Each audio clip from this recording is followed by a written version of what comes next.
அந்தி வெயில் வந்து மயில் தந்து நான் வாடினேன்.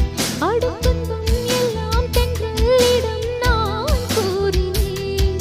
அந்த தென்றல் பெண்ணும் சொன்னாளம்மா உந்தன் சேதியே. அவள் சொன்ன பின்பு மின்னல் போல வந்தேன் தேடியே. என்னை நீ தொட்டவுடன் என்னவோ பொன்னுதையா.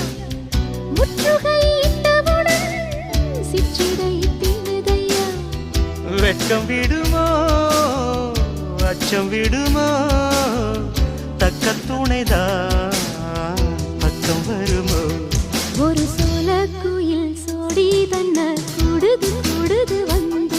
அது நெஞ்சோ தொட்டு நினப்பும் தொட்டு பாடுது பாடுது சிந்து. கிட்ட வருமோ ஒட்ட வருமோ கொள்ளை அழகை